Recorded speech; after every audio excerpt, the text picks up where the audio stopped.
All right. All right, welcome back, guys. This is DDP here with Big Game James, and we are going to talk. Finally, I know you guys have been waiting for me to dive into the NFL draft again. We are going to talk some Cowboys draft. James, how are you doing tonight? I'm good. I'm chilling. You know what I mean? Just got off work, chilling with Boo Thing, watched a quick little movie, and now I'm talking to you about some Cowboys, more Cowboys. Had some good things. Had a good little. No, it's about. We about to talk about Cowboys. Let me not jump into it. Be quiet. Yeah, yeah, no worries, man. Yeah, it's been a little bit, as Stevie Mac points out, for me doing another Cowboy stream. Part of that was just working on some other stuff as well, and part of that is without us having a first round pick this year, it seemed like there was, at least on the channel, a little less, at least initially, drive for that kind of content. So now that the draft is this week, I've had a handful of people hit me up like, "Hey, when are you gonna dive into this?" So I'm like, "All right, here you go. You ready for it? Here it is." So, the draft is Thursday night. We know that the Cowboys obviously don't have a first round pick, as I mentioned. They don't pick until pick 58 in the second round. And with that comes a bunch of different options. James, I know you did a mock draft, I believe, just yesterday, correct? That is correct. What did you foresee as far as the initial target or position of interest for them? Well, I definitely went with safety first because even though there are a lot of safeties on the board, like I said, there's a good 10. It's been a plethora. The top guys that I'm sure the Cowboys are targeting have brought in. They brought in six as far as visits. I know they're circling those top three as far as Abrams, Rapp, and Thornhill. So I feel like it could go. It could go either way, Mm-hmm. but if it falls the way it wants to and that safety is open, I feel like that's what they will attack first, especially if they feel like they got their guy that they want. I feel like they will attack that because I don't see them, even though I think they're going to go get defensive tackle after that with Hill if he's available. They're not going to do that at maybe 58. Maybe not. I don't know. I've been hearing about running back. So Cowboys can do anything they want because this draft is open because they covered their bases in free agency. But I just feel like safety would be kind of solidify maybe some things on that back end that they've been needing for quite a little bit. Oh, absolutely. The one pick at 58 that would drive me insane would be the backup running back. I know, obviously that you and I are kind of on the same page about as far as where the Zeke situation could potentially be headed. So you got to have some kind of insurance there, and obviously they're not going to have Rod Smith back, so they're going to have something different in the backup position this year. But Stephen Jones did also suggest that he wants a plug and play starter. I don't know if that necessarily means a day one starter. Getting that at pick 58 seems a little bit tricky because you got to think about like what positions could you plug and play a guy immediately. Maybe safety. I don't really think even at defensive line you could do that, but I do think that there's a lot of quality to be had along the defensive line in this draft, particularly the defensive tackle. And then at that point, it just comes into consideration of, okay, like what kind of technique do they want on that? We know they don't highly value one techs very much. And so they have options to choose from, but you mentioned a couple safeties there, and I think that's probably the way they should go at pick 58 as well. I agree. Safety should be the top pick unless a phenomenal player falls into their lap, like a guy who like Sweat, right? Like we know about his Mm-hmm. heart condition, but if he were to Mm-hmm. fall into their lap at 58, I think that changes my plan, and I go with that instead of safety. Mm-hmm. Yeah. Well, then, like I said, it's always you still can always have the theory of the best player available. So you Mm-hmm. can always use that theory because right now in this draft, you don't feel like you have to reach. And I feel like that's the best way you go into the draft when you don't feel like you have to reach. You can just continue to get get backups that can be future starters because you have contracts coming up. Everybody's not going to get signed. So you still want to back up every end a piece on your defense and offense Mm-hmm. so that if you do lose somebody in free agency, you have a really good guy that can step right in because he has the talent. So this draft is going to be critical for the Cowboys 6 picks. It seems like it's only like 4 picks, but it's 6 picks. So they really have to hit on them because, like you said, you got contracts coming up. The whole defensive line, especially the front four. I've been mentioning this. Everybody, I think, is out of a contract after this year. Yep. And then I think even the receiving core, a lot of them are 1 year deal or coming up on expiring deals. So you have to make sure Kayvon Frazier, he's coming up on his deal. You know what I mean? Mm-hmm. So they have Jeff Heath, 1 year deal. So you have to look at. They have to make sure they have replenishment, and this is the time to do it with this draft. So they have to really nail it and get the players that they really want to get if they're available. Yeah, definitely, definitely. And I think the name that's I've seen emerging more lately for the Cowboys at safety, just because I guess that's who they're anticipating falling to them, is Juan Thornhill. The guy's a ball hawk from Virginia. You can say that much about him. He had 2 picks as a freshman, 4 as a sophomore, and 6 as a junior. That's strong. We need takeaways. That's the one big thing our defense couldn't really produce last year was interceptions. We didn't get a whole lot of turnovers, and that's why LVE was one of our leaders on the team, even though he had 2 interceptions. So if they can address that, that's great. But the downside of Thornhill, he's a very suspect tackler, and I think that's something that could certainly create problems. I mean, we talk about frustration at times with Jeff Heath, for instance, about the angles he would take and all of that in games. I am a little worried about replacing him in that sense with Thornhill. I know obviously that you have the 2 safeties and you can move Xavier Woods wherever, but even still, that's one red flag potentially for me, unless he's just a dynamic guy that can get you, 3-4 interceptions or something in his first year or so. But other guys that are valuable as well, I think Rapp is probably the better choice of those 2. And you mentioned Abrams. I think that's actually who you had in your mock draft for them taking, right? Yeah, I picked Abrams. I'm looking. The main thing is I'm looking at the streets. What the streets are saying. What is everybody really saying? The guys that are close to the Cowboys. What are they really saying? Because, like I said, there's no point in me talking about a guy from West Virginia Tech, and daggone well, he's not going to be playing for the team. So why are we talking about him as a hidden gem? Unless it's crazy where it doesn't fall, and I feel like it's going to fall some kind of way where the Cowboys get some of their guys. You get what I mean? So at the end of the day, let's talk about guys who are probably going to be there. So yes, I think Thornhill has gained a lot of steam. I feel. Yep. At first I felt like he could fall with Dallas because people. I think because the Abrams train was going hard and Taylor Rapp train was going hard, but it slowed down a little bit with the 4.7 40. So now it's become a mixture. Now you see a little bit of, the longer these guys are sitting in the draft, what they call the warts show up. And basically, you can just keep on nitpicking a player's game. Things that you didn't look at before, but you had 5 months to talk about it. So now you're starting to pick at every little thing on this player. You know what I mean? Yep. And that's what's happening right now. But I think Thornhill's going to go before 58. Now, you said he's not a good tackler. I'm not going to say that because he had over 90 tackles this season. I was talking about his technique. He led the team in tackles, yeah. Yeah, I mean, the technique, but you can work on that, especially if you got a Chris Richard coaching you. Mm-hmm. And he's super athletic. I compare him, he's had the comparison of Byron Jones. Yep. He's super athletic because he's 6 foot. They're around the same weight. I think he's definitely a better guy on ball. You see him with the 6 interceptions last year and 4 the year before his junior year. Mm-hmm. I actually watched a video profile of Thornhill. It was about a 4-minute video.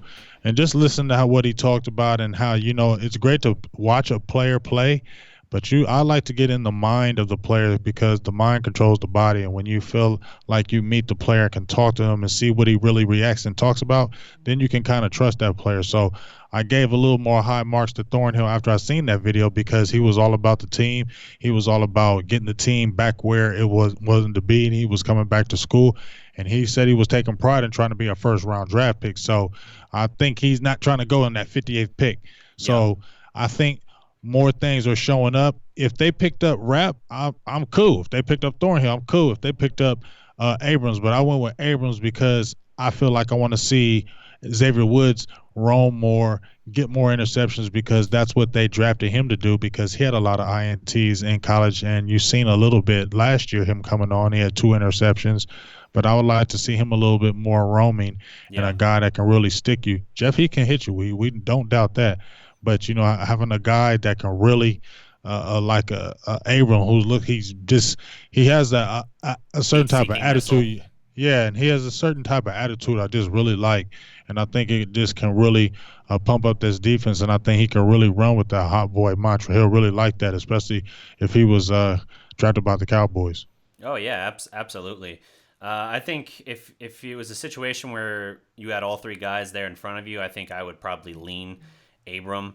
I like Thornhill a lot for the ball hawk thing, and like you said, that can be your technique can be improved on, especially with proper coaching, which we feel that the Cowboys have with uh, Richard. So it's not a bad pickup there. He led the team, as you said, in tackles last season at Virginia, but I don't know. There's a lot to consider there. It's interesting as well, though, with some of these other guys who could potentially slip a bit.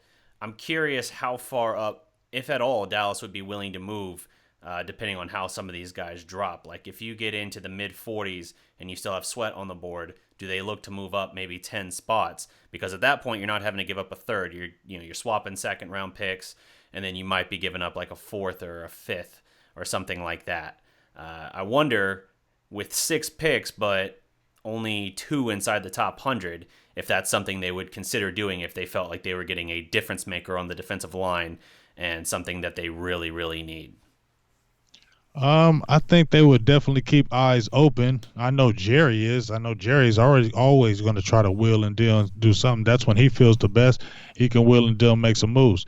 And then Steven's going to be sitting there like he has been. Like, no, I don't think we should do that. I think we should kind of just roll with it. So I think they're just going to wait and kind of see how it falls. This draft is a draft, like I said, it's a great draft for the Cowboys because you don't have to feel like the need at Mm-hmm. 58. You don't feel like, oh, there's a need. We have to get this position. We have to get this position at 58. There's not that need. And when you don't have that need, it gives you a lot more options. Now, like we said, you just brought it up. You can trade. You can think about trading Yeah. because now you don't feel like you're squeezed in because guess what? You got a Robert Quinn who you got who's still 28 years old, young, and is accomplished in the league. You got a DeMarcus Lawrence who you wanted back and who's ready to do his thing. You covered your bases with the defensive line as far as the tackle position. You Mm-hmm. got an extra safety, Ioka, who's a veteran. That's going to help. People are forgetting about him and Heath. That'll be a decent combination until you get the rookie and groom him. You still got your linebacking core. Sean Lee is be coming off the bench, and that can help because he'll be healthier. You got the offensive players that you wanted with Cobb, and I'm Jason Witten is back, so that they're all positives that are looking good. So you don't have to reach for a certain player. So 40 or 50, maybe you see a player like maybe Taylor Rapp is still right there, and Yep. maybe a team. Because I'm gonna say this, I know it's just kind of like if you're playing football in the streets, right? Mm-hmm. And you are the team captain. Right, and maybe you don't like another player over there. He gets on your nerves. What you gonna do when when you're picking players, right? When you're picking players, what you gonna do? I might not want you, but you're pretty good, but I don't want you playing for him. Fair enough. Fair You ain't enough. did that, and I'm like, I'm picking you, and you gonna make him mad as hell. I wanted him. Nah, I'm picking him. He playing with me. He might be a bit disgruntled and mad as hell, but you ain't getting him. You Yeah. get what I'm saying? And that's what these teams do. Owners do when they see the Cowboys about to get a player. How many times have they stiffed us? Eagles with Dallas Goddard, right? And yes, and plenty other times of teams that went and got right before us because they thought we were getting a player and they just draft them. Yep. No, fair point there. It's funny too that it's the top 2 positions of need that we're kind of talking about here that we're spitballing back and forth. We're talking about safety and we're talking about defensive line, particularly tackle. It's interesting that that's kind of the 2 positions because if you think about it, that's positions that we've been screaming about for how many years now in the draft, but we just never see them end up going that route. We always end up instead with we know that they don't like one techs. I think if you were to look back at the last time in the top rounds of the draft that they took a safety, you're probably going back to Roy Williams, like talking about within the first 50 picks. And Yeah, it's been for a long time. yeah, and for defensive tackle, That's Russell Russell Maryland. Maryland. Yeah, Mhm. yeah. So those are two positions that even I know that's obviously extending way beyond this current coaching staff and all that, but it's still interesting that you look at those two positions have been felt like strong needs for a long time, and yet you have to go that far back for each of them respectively. And now it feels like if those aren't in your first two picks or your first two positions you address, I kind of have questions about that. I think running back, there are a lot of good backs out there this year.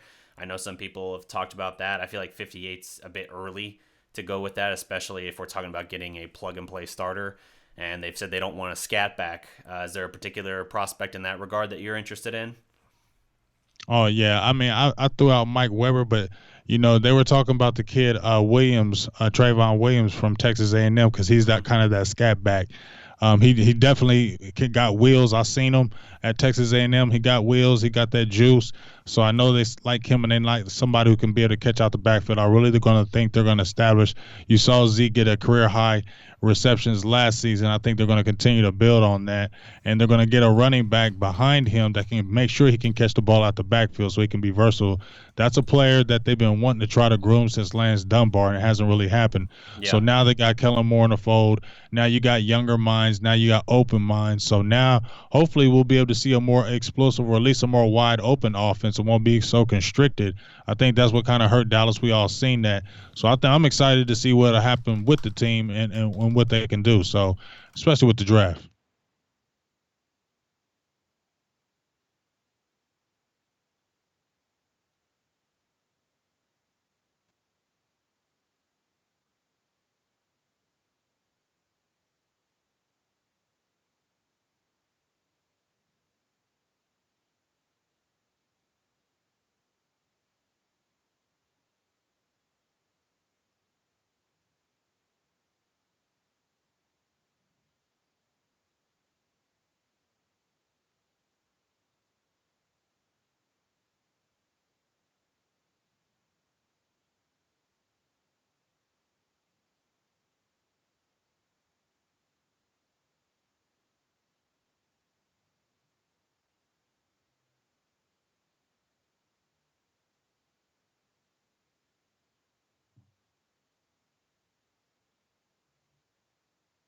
No, he's still on. I think he's still got this year, so I don't think he's a free agent, but you can still get rid of him. But you know what? Hang on to him. He don't really bother me right now. Rico getting his money, doing his music thing, get his money. I'm really trying to see what Blake Jarwin going to do. Witten going to play the whole damn time anyway. Yeah. Yeah. So Blake Jarwin, and they drafted Schultz in the fourth round, so you got to see what he does.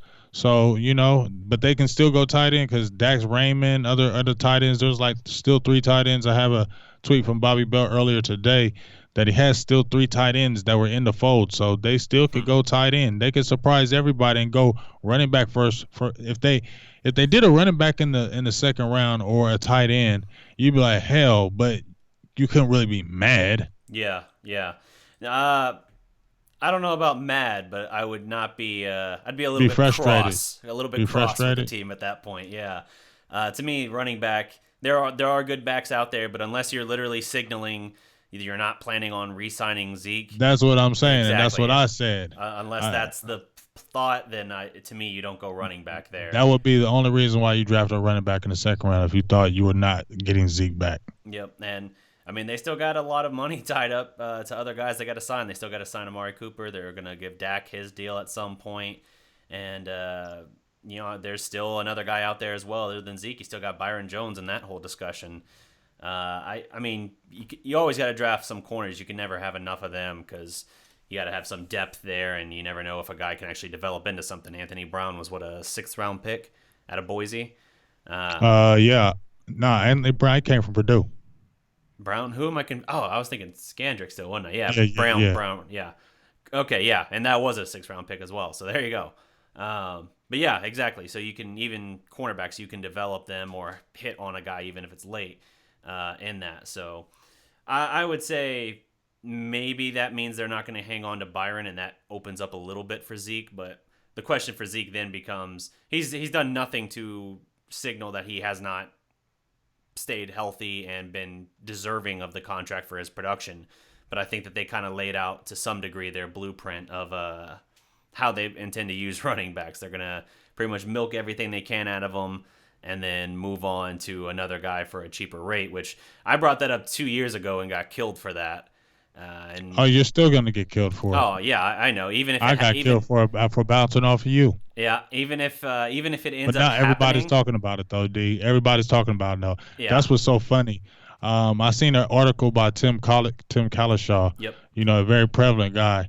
I mean, I'm not the damn near sound like my article. You know what I'm saying? A month yeah, ago. You know what I yep, mean? Y'all all talking about it like the possibilities. That's what I'm saying, man. You guys got to be listening over here. Anybody who's listening to these live feeds, man, you got these, and I'm not hating on none of these guys. I ain't trying to really switch off like this, but I had to say this. I ain't hating on these top dogs that be out there getting money, whatever. hmm, But man, we be saying this just jank way before these dudes be popping it, getting it off. That's why I say y'all got to tune in and support. Y'all got to get out there and support. You support these guys. These guys be out there getting paid, so somebody's supporting them. You got to support us because we out there saying it way before then. We grinding super hard, and it can't be stopped when we get the support that we want. So continue to support Dallas Prospects, Silver&Blue Nation, Big Game James.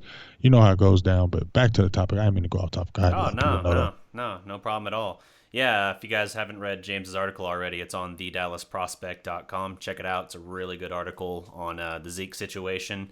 And yeah, like he said, that was something I brought up pretty much the start of last year, and had several times where I had to defend that stance in debates and all that, whether it was with Law or Vach or whoever. I remember James and I initially weren't even on the same page exactly with Nope. that, but Nope. yeah. But I came to the dark side. Yeah. Well, to be clear, I'm not saying that's what I want to happen. I'm just saying That's what I'm saying too. But people yeah, think you're insinuating that, and that's not the insinuation. right. It's called reality. Yep. It's called we live in a cap world. They live in a cap world. They live in a cap, and they look at positions. I'm telling you, this is people need to be thinking this. Oh, I don't get paid $8 million for my job, but it don't matter. It's still a job. It's entertainment, but it's still a job, and they have to do certain things to get more money. Oh You know what I yeah. mean? And the owners look at certain positions.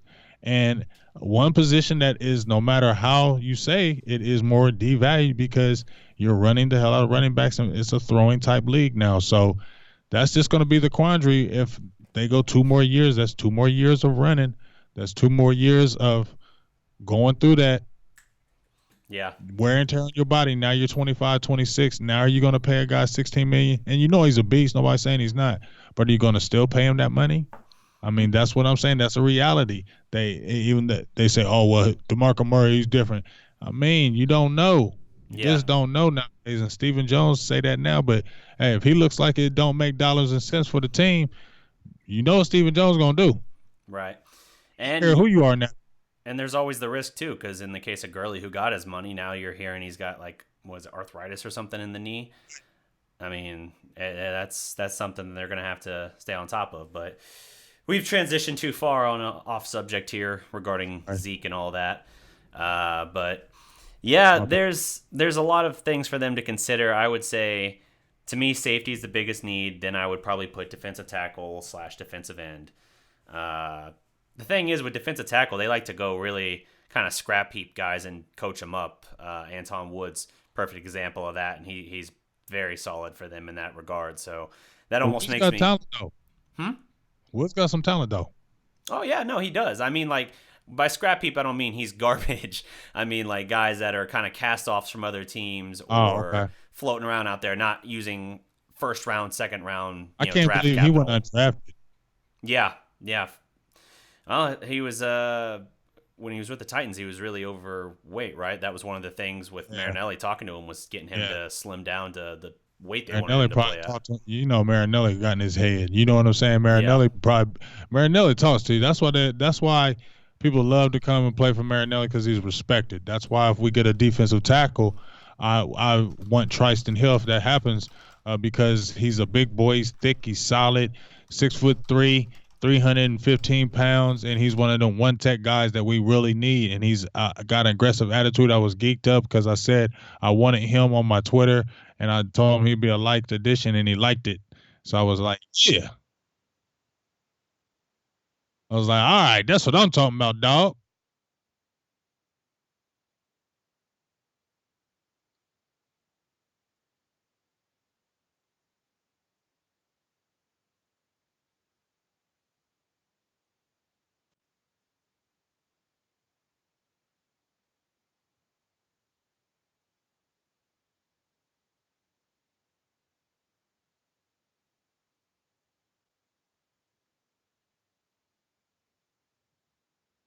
But if you got like I said, if you got a Trayvon Williams and he's still around, like Yeah. in a fourth, you know what I'm saying? Do you say no to that?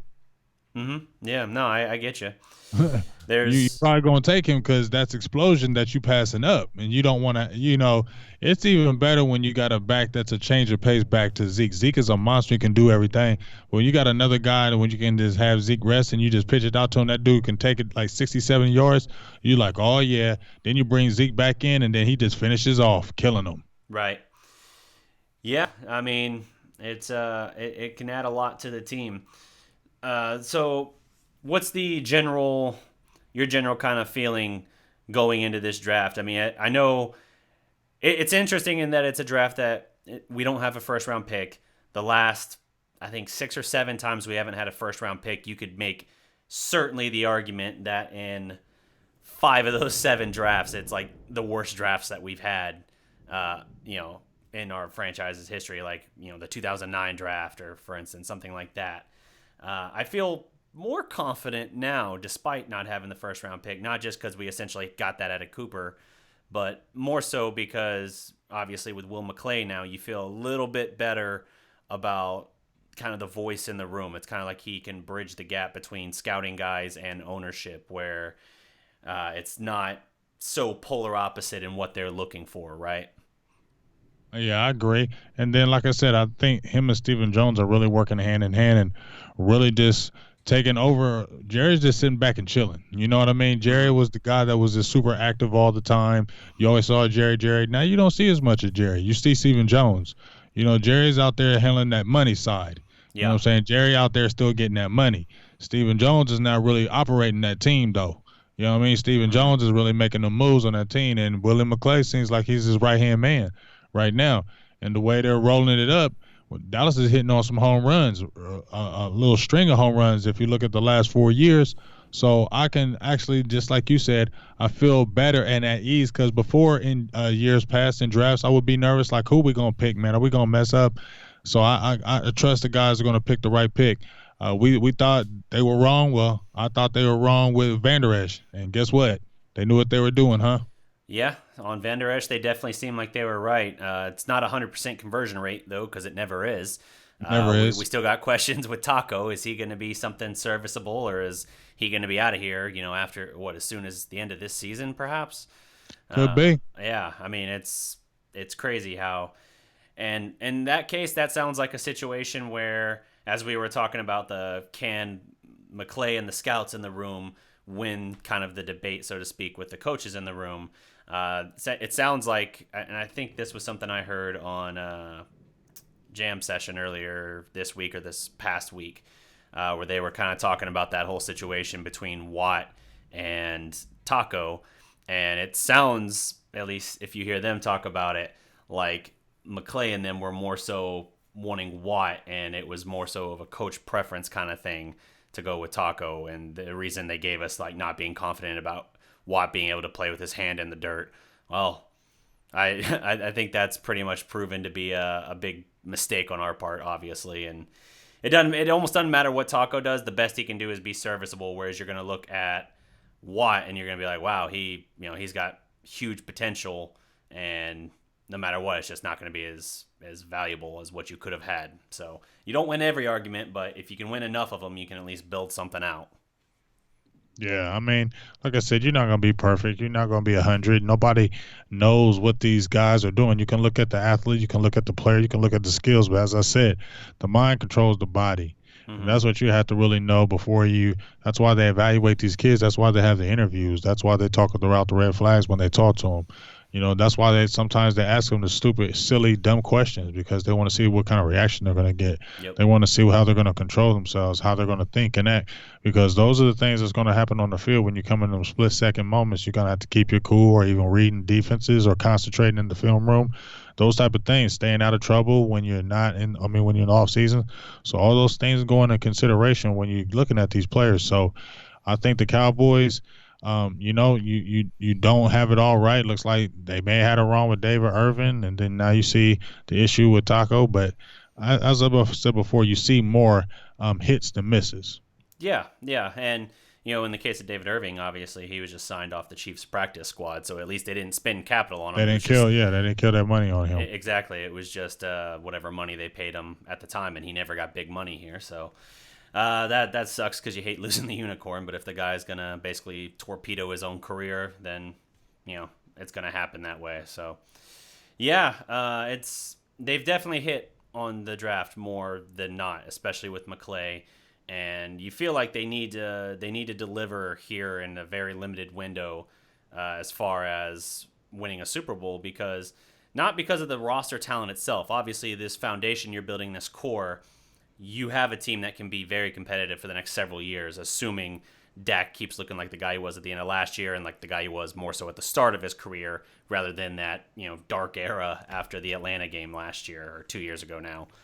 But what I mean by that, as far as your window, I'm referring more so to McClay. At some point, McClay is going to get a GM job somewhere, and unless Jerry finally surrenders that title for himself and gives it to McClay, you can keep money whipping him all you want and giving him new roles and new responsibilities. Why does he need a title though? I'm just curious. So if you're saying the GM role, what's the GM role? What would be the GM role that you don't think he's not doing that right now? You think that's what Steven is doing and he's not doing that? I think Byron Jones is just the vice president of football operations and all that. I know Jerry still, in a lot of ways, will act as the GM. Like, I know that a lot of those responsibilities have been passed on to McClay, but it's not total. Like, if he's the GM, he's not getting overruled on the Watt pick, right? And I mean, that's something that I've heard discussed out there, that he is eventually interested in being a GM. They've been moving him up the chain the past several years, and they keep giving him new responsibilities, new title, whatever, every couple of years. But at some point, he's going to want a GM job. He wasn't interested in the Giants one because they had no draft capital, they had no cap space availability, and they had an old quarterback.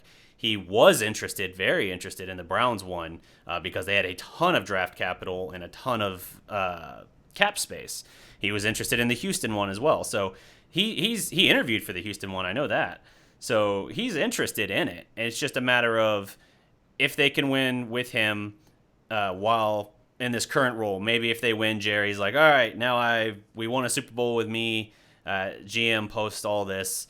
Maybe I can step back now and give it to Will McClay, because at some point I feel like you're going to lose McClay if you don't just give him, even if it's almost just in title only, like you've given him all the responsibilities prior. At some point, I think you run the risk of losing him if you don't. And to me, that's maybe 2 to 3 more years before he goes to check out something else elsewhere, So that's what I'm implying. The only way I would really, if I'm with McClay, this is just me. Yeah. If Jerry's paying me good, and because at the end of the day, it's always going to be Jerry and Stevie. Mm-hmm. I don't care what nobody say. So it don't matter if he become GM title, don't matter what. He's still going to get overruled by Jerry. That's just the way it is. No, anybody who's in that organization, you can get the biggest title you want there. It don't matter. Right. Jerry's going to have the final freaking say, and that's just the way it is. And everybody who comes to Dallas knows and understands that. You might have that freedom at another organization, but you may not win like that. You might not get them perks that you probably get with the Cowboys. I'm sure Jerry be giving Mr. McClay hella perks.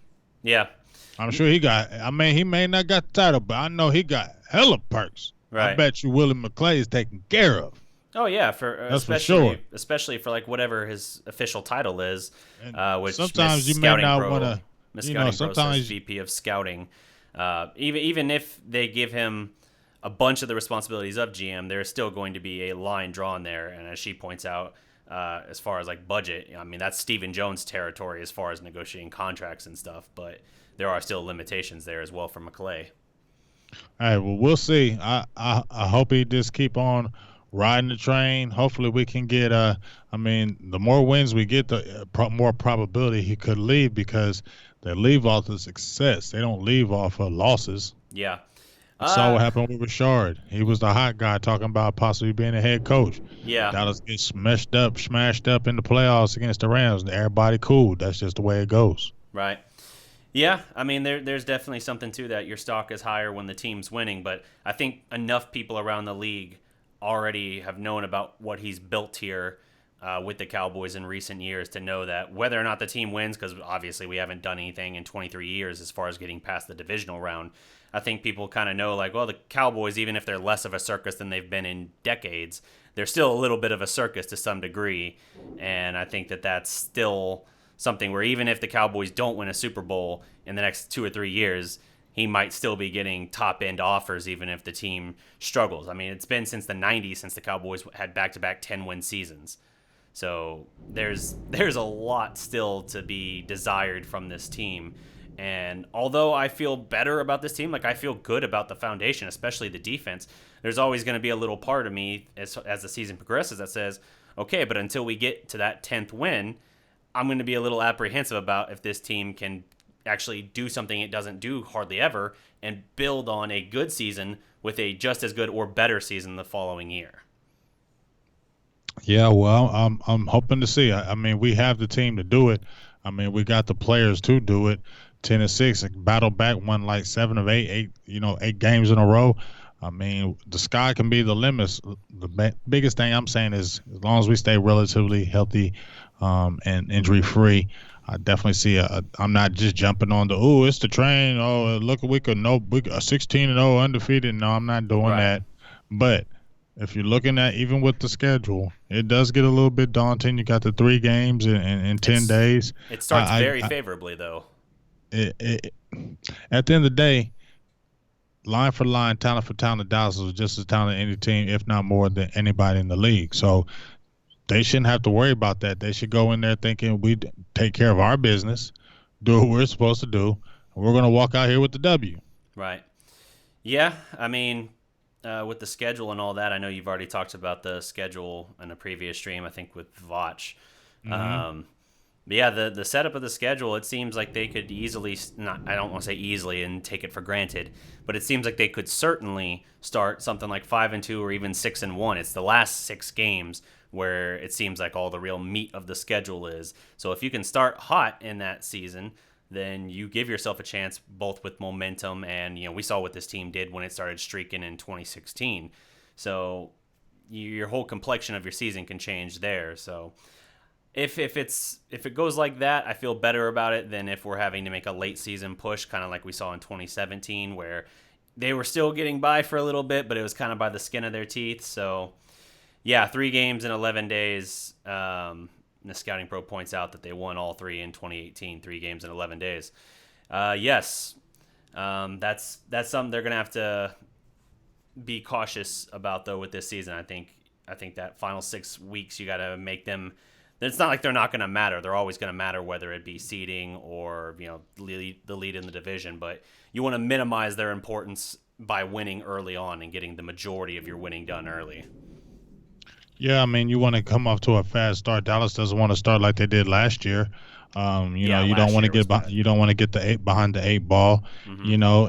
It's just a tougher way to go when you have to go that route. So definitely want to get off to a fast start. Don't want to look sluggish. They got the team to look really good. So, like I said, I'm excited. Everybody was talking, oh, Zeke fat, but you know what? Zeke looked okay.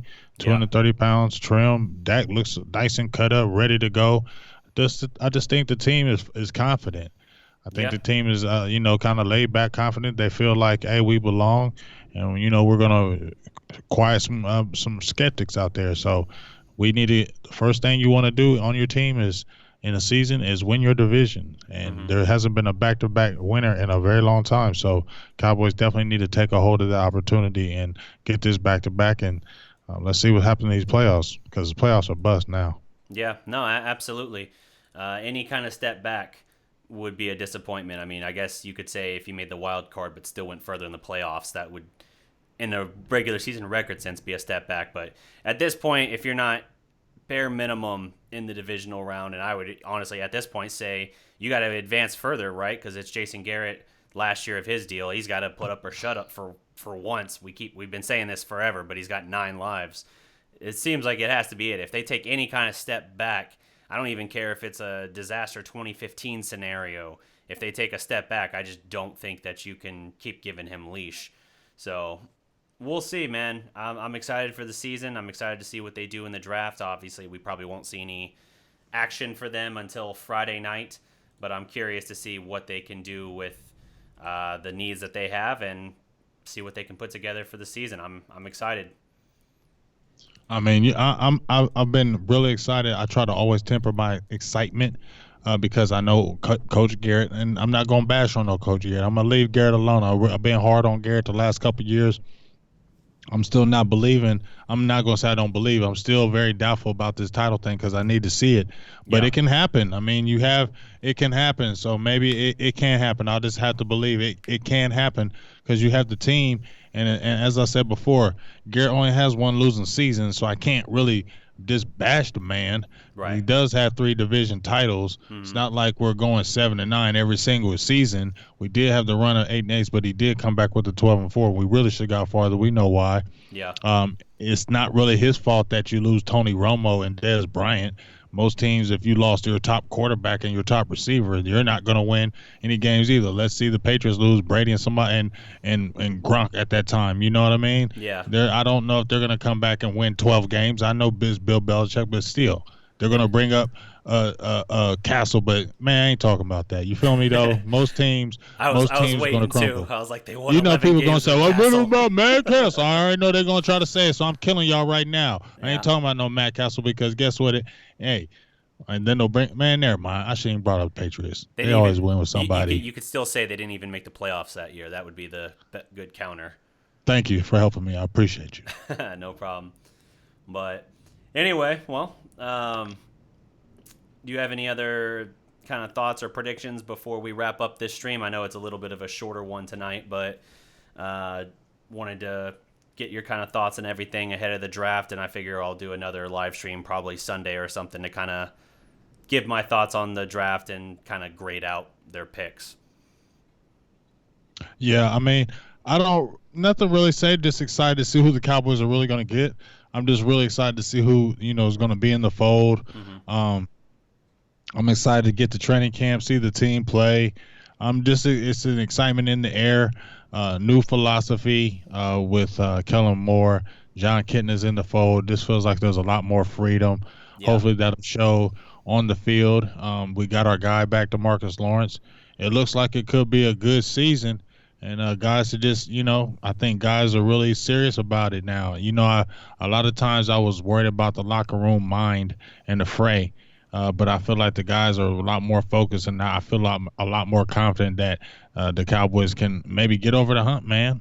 Yeah, no, it's long overdue. So we'll see if they can build on last season's momentum, see if they can reinforce the weaknesses even within the defense that were kind of exposed late in the season in that playoff game against the Rams. But James, tell them where they can find you. Y'all can check me out, Silver&Blue Nation. Big Game James, Silver&Blue Nation on Facebook. You can like and subscribe, become a subscriber as low as $4.99. Sounding like a commercial, but you can check us out. And we definitely appreciate the love we've been getting on YouTube. We got like over 100 new subscriptions, almost 100 subscriptions. I'm sorry, within the last 30 days. So Cool. We definitely appreciate that. That's really big in my eyes. So if you're listening, please like and support Silver&Blue Nation. We out there on the grind, trying to get the best out there. And we're going to be all around. Make sure you check out that Cowboys experience. DDP, myself, Law Nation, Mark Holmes, Tyson West Coast, all going to basically be having a meet a row type thing going on there. So make sure you check out those shows as well because you'll be seeing us featured, going to games. So it's going to be a really fun time, and make sure you check us out. Yeah, absolutely. And to kind of piggyback on that as well that you just mentioned, if anyone's interested in details on how to do the whole Cowboys experience thing and get the kind of access and everything, the meet and greets with players and all that, hit us up. We will give you the info from Cowboys experience and get you a sweet deal. So That's going to do it for this show, guys. Thanks for tuning in. Thanks for everyone who joined us in the comments. Dimboys27, Miss Scouting Pro, Stevie Mac 23. Stevie Mac 23, what up? What you doubt? Yep. I Kill One. Eric Anthony, what's good, guys? Brett Bender. Yep. If I miss you guys on there, sorry. We'll be back live after the drafts to do basically a grade on the draft, let you know what we think. And we'll take it from there. But until next time, that's our show. Remember, every legend was once a prospect. Salute.